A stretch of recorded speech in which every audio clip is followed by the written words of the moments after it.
Let's imagine for a moment a scenario. Someone sets the timer for a cake in the oven to 60 minutes. Entire generations have always known that when the 60 minutes are up, the cake is ready. That is, the process is finished. Okay, that's a very clear image. Exactly. But then all of a sudden, a sort of short circuit happens. The timer literally adds out of nowhere another 30 minutes. The problem? The crucial thing is that no one has the recipe for those extra 30 minutes. That's a real problem. I mean, what happens then? The cake burns, it turns into something else. It has to be taken out of the oven or left there to dry out. So this, in a nutshell, is the demographic and existential situation humanity finds itself in today. Absolutely true. We have built an entire social framework based on a very specific life expectancy. There's the study phase, the productive working phase, and a brief window of retirement. And then, well, the curtain falls. But now we are faced with a temporal extension that is literally boundless. Decades more that were not part of the original plan. It is An image that perfectly captures the current sense of disorientation. The instinctive reaction of society to this extension is to try to manage it with exactly the same tools we used for the previous recipe, to use your analogy. Of course, we try to adapt the old to the new. Exactly. People immediately think of medicine, new diets, pedometers, and the latest generation of supplements. The global focus is almost entirely on how to keep the physical body functioning for these additional decades. Which ultimately is a purely mechanical approach, right? Exactly. It's a mechanical approach to a phenomenon that is actually shaking the very foundations of how we live. Okay, let's analyze this point carefully, because the material we're diving into does exactly the opposite. It takes this purely medical approach and dismantles it piece by piece. Exactly. It completely changes the perspective. Today we're examining an extremely innovative module developed within the Lions context, titled Faith, Ethics, and Longevity. And this is accompanied by the profound video reflections of Don Lorenzo Voltolin. Really dense material. Very much so. The central message that emerges from these sources is that longevity has seismic impacts on areas we are blatantly ignoring. We're talking about finance, personal matters, the architecture of our homes, the risk of social isolation, and even global energy balances. All topics that are usually not associated with aging. Exactly. And we will explore the whole world. All of this through two lenses that are rarely used in this context, namely ethics and faith. And to give proper context to our listeners, it should be emphasized that these are not speculations confined to some university department. These are the crucial topics that will be discussed and thoroughly examined at the Longevity Re-Evolution Conference. The one scheduled for April 18th, 2026, right? At the Alexander Palace in Abano Terme. Yes, exactly that one.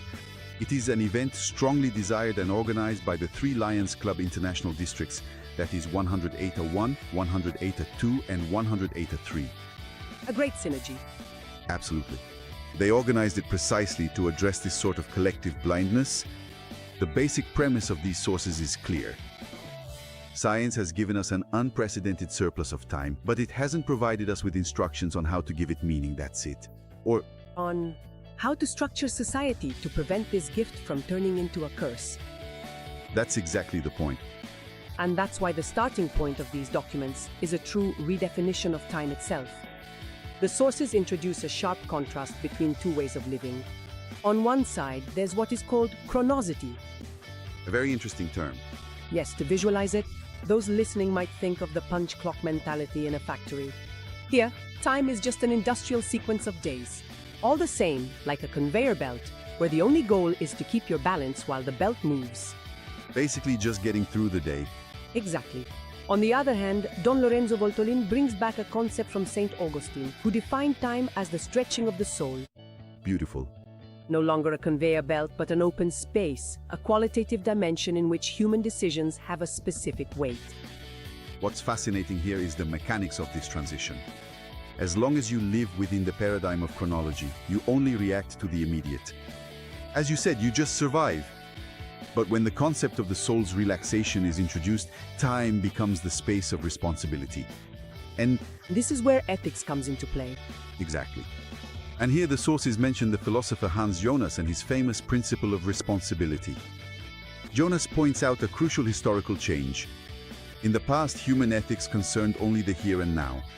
Because our actions had a limited range. Exactly. The power of human beings was limited. The consequences of an individual's actions were confined to a very short range, both in space and in time.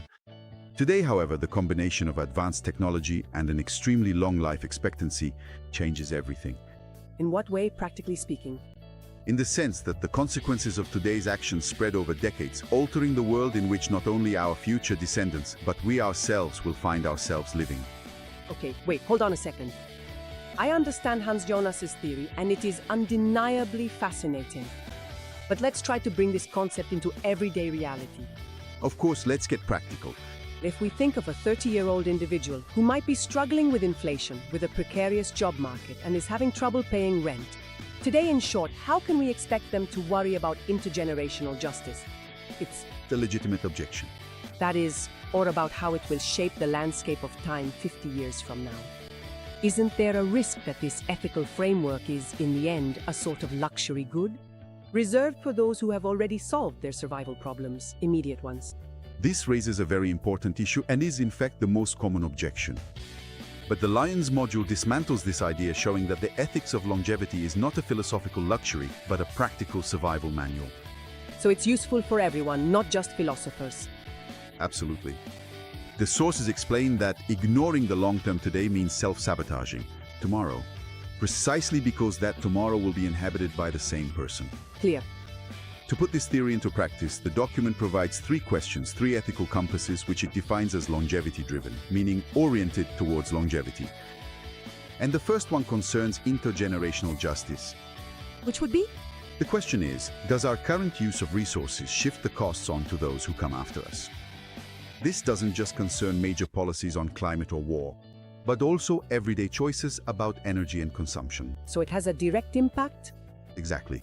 If the current economic system extracts value today, creating an unbridgeable debt for the future, the individual who is 30 years old today will find themselves at 80 living in a system in collapse, a system unable to provide basic services. So ethics, in this case, is an extreme form of personal foresight. But The second compass presented in the module goes even further into detail and addresses something extremely tangible, namely finance. a very delicate topic. Very much so. The question posed is about choices regarding health, care, and above all, money. Are we protecting the dignity of the person, or are we just chasing pure efficiency? And here I have to admit that there's a conceptual point that needs to be clarified.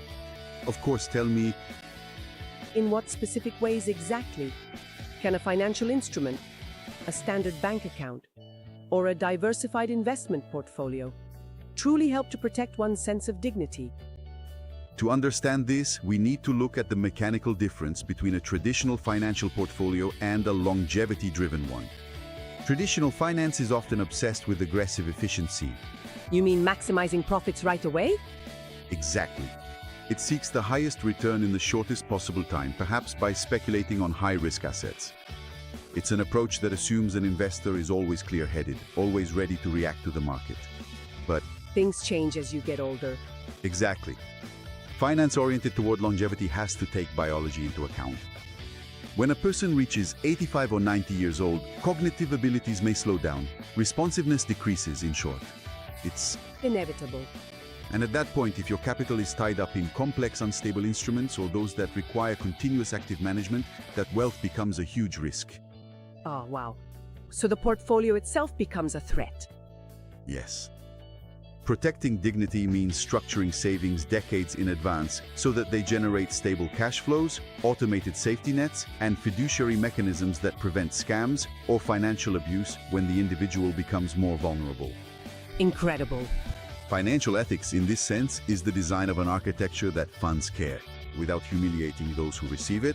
This is a complete reversal. It means moving from the idea of accumulating wealth to be rich to the idea of structuring wealth to be safe when you become vulnerable. Exactly.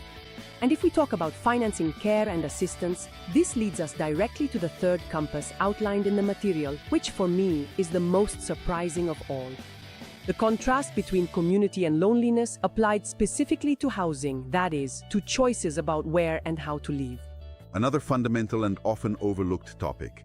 Usually people think of a house as a safe haven. In short, a real estate investment to be evaluated based on square meters or location.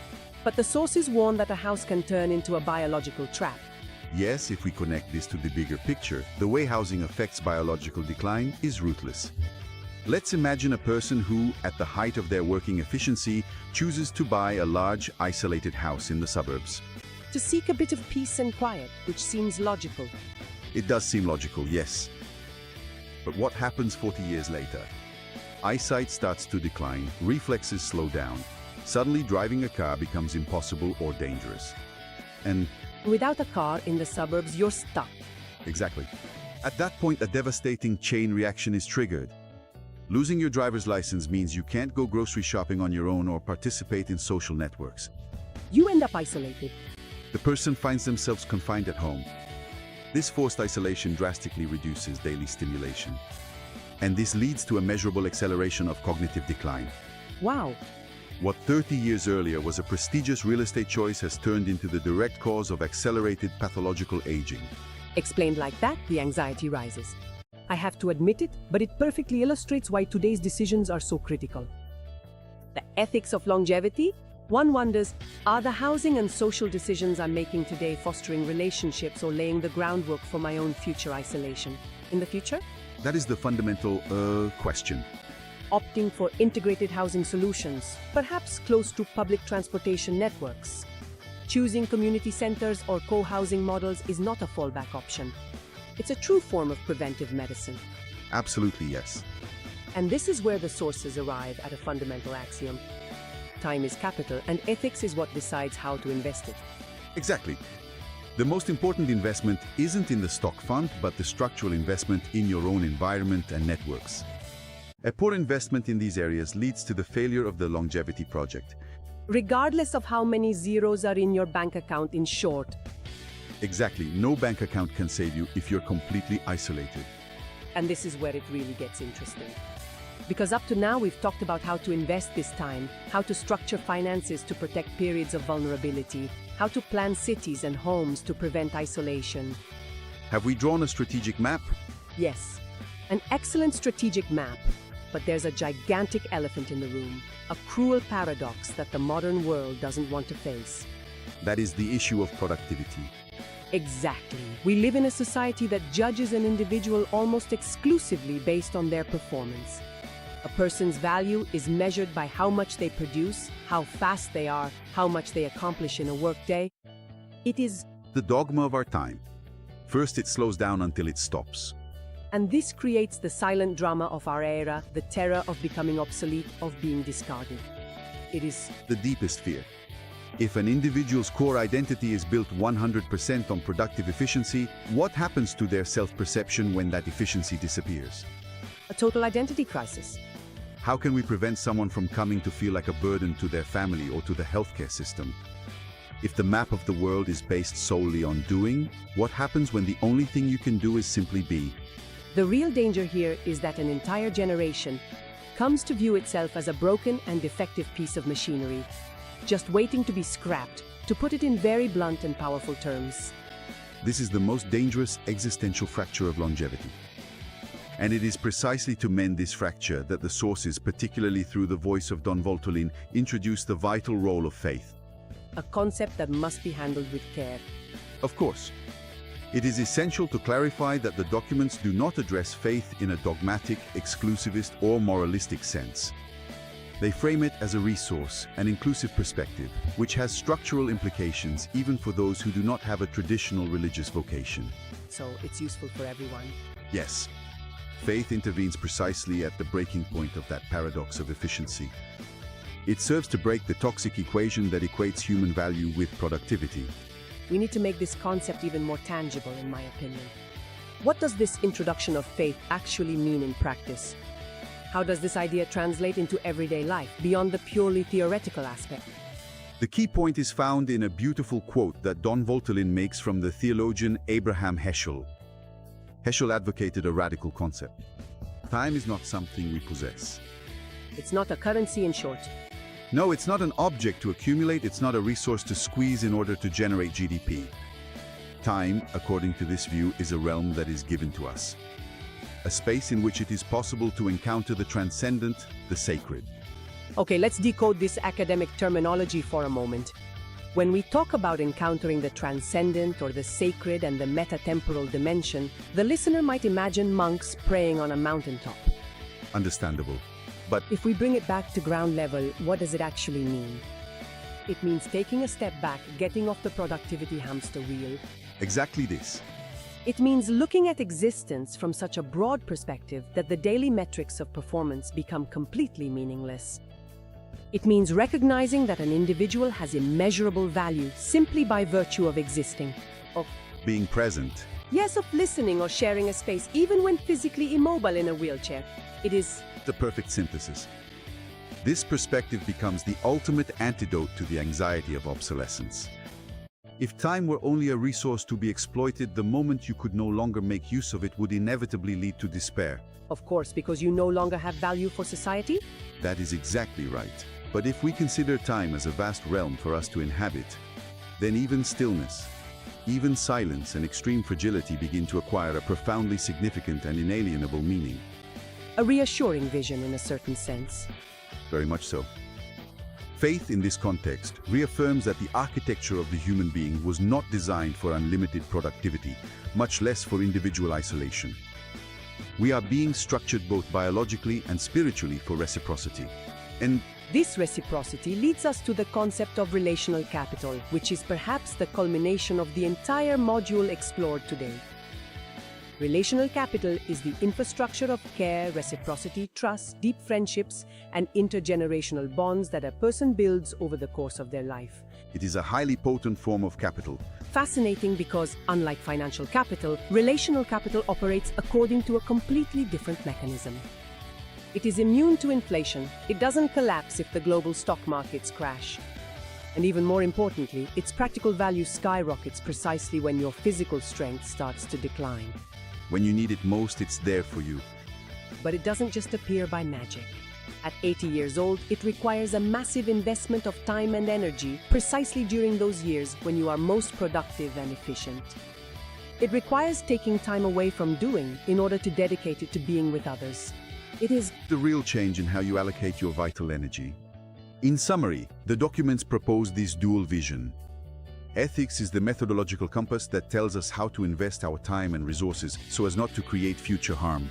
And the other part, both work together. to restore unity to every single wrinkle. Exactly, to every slowdown, to every moment of vulnerability. And all of this naturally converges toward the heart of the event organized by the Lions, which we mentioned earlier.